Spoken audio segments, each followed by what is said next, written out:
बाबा का संदेश। भगवान बाबा हनुमान जी को प्रणाम। महान त्यागी बाबा जुमदेव जी को प्रणाम। परमात्मा एक परम पूज्य परमात्मा एक सेवक मंडल वर्धमान नगर नागपुर की ओर से मैं बाबा का सेवक और आप सबका सेवक भाई शुभम मानव धर्म का परिचय की ओर से और मेरी ओर से आप सभी को आदर पूर्वक नमस्कार। इस धर्म की निशानी इस देश की निशानी है और इस देश की निशानी इस धर्म की निशानी है। इसका मतलब इस धर्म को जो प्राप्त करना है वह इस देश को भी प्राप्त करना है और जो इस देश को प्राप्त करना है वह इस धर्म को भी प्राप्त करना है। संसार में भगवान को मानने वाले बहुत लोग मिलेंगे परंतु जानने वाले बहुत कम, क्योंकि जानने में और मानने में जमीन आसमान का फर्क है। क्योंकि मानने वालों के भगवान बदलते रहते हैं। वह कभी राम को मानते हैं, कभी हनुमान को, कभी दुर्गा को और कभी किसी देवी देवताओं को। इसी कारण भगवान को मानने वालों का मन विचलित होता है। परंतु बाबा का हर एक सेवक भगवान को जानता है, क्योंकि हर सेवक को खुद का आत्मानुभव है, इसलिए वह एक ही भगवान को मानता है, जिससे उसके मन में एक लक्ष्य, एक चित्त और एक भगवान, एक मन की एकाग्रता निर्माण होती है। इसलिए हर सेवक किसी देवी देवताओं से कम नहीं है।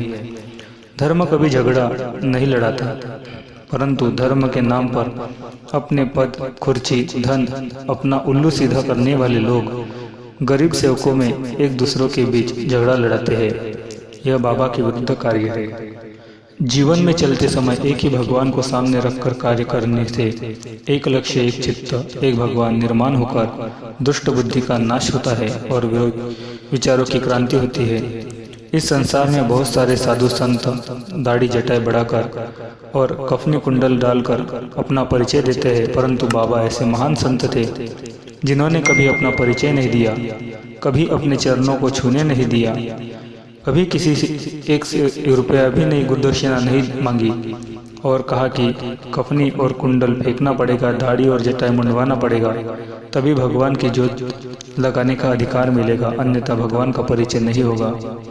बाबा ने अपना परिचय नहीं दिया, परंतु भगवान ने बाबा का परिचय दिया है कि बाबा भगवान बन गए।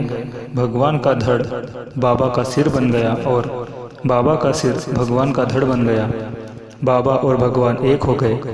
उसी प्रकार बाबा ने अपने सेवकों का परिचय दिया कि अगर मेरा कोई भी सेवक तत्व शब्द नियम से चलता है तो वह किसी भी देवी देवता से कम नहीं है और अपने जीवन में वह कभी भी दुखी, कष्टी और गरीब नहीं रह सकता। मेरा एक सेवक लाख लोगों के बराबर है। इस देश के नागरिक सत्य के लिए जाग जाए। युग परिवर्तन हो रहा है। सत्ययुग, द्वापर युग, त्रेता युग और कलयुग के बाद घूमकर सतयुग आ रहा है। इस युग परिवर्तन के आने वाले प्रलय से जो मानव सत्य कर्म करेगा वही बच पावेगा। इसलिए इस देश के नागरिक अपने जीवन में सत्य, मर्यादा और प्रेम का पालन करके मानव जीवन सफल बनाए।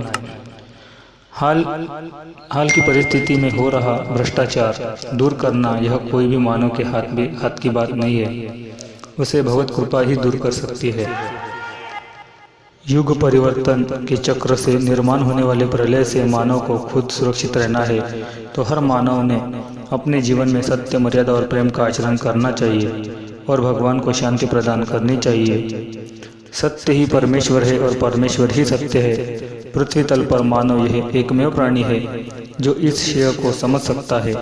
इसलिए मानवता के नाम बाबा का यही संदेश है कि हे मानव, तू जाग जा, तूफान आने वाला है। जो जागेगा सो पाएगा, जो सोएगा सो खोएगा। सत्य, मर्यादा, प्रेम यही एक जीवन की सफलता है। सत्य, मर्यादा, प्रेम को अपनाने वाला मानव ही भगवान को पाएगा। यह कलयुग है। भगवान ने बाबा को मानव को जगाने के लिए भेजा है। युग परिवर्तन होने वाला है। बाबा हर सेवक से सत्य, मर्यादा और प्रेम की भीख मांगते हैं। इतना कहकर बाबा रोने लगे। थोड़े ही समय के बाद बाबा कहने लगे, बाबा नहीं रो रहे, भगवान रो रहा है। आप भगवान को भीख दो। उपस्थित सभी सेवकों ने बाबा को वचन दिया कि हम सत्य, मर्यादा, प्रेम का बर्ताव करेंगे। नमस्कार सेवकों, आज का वीडियो आपको कैसा लगा नीचे कमेंट में ज़रूर बताएं। और अभी तक हमारे चैनल को सब्सक्राइब नहीं किया है तो वीडियो को लाइक करें, सब्सक्राइब करें और शेयर करना ना भूलें। आप सभी को आदरपूर्वक नमस्कार।